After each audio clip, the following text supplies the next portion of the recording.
Makers. I'm Will. I'm Katie. And we're from the St. Johns County Public Library System. And thanks for joining us for our summer kids crafts, which are based off of different mythologies around the world.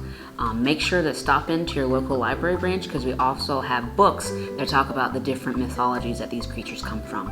And I hope you guys enjoy this craft. This week we're going to be doing a puffy paint squid that's based off of a kraken.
Thanks for joining us today, guys. Don't forget to like and share on Facebook and YouTube. And if your adult's okay with it, we would love to see your creations shared with us on our Instagram page.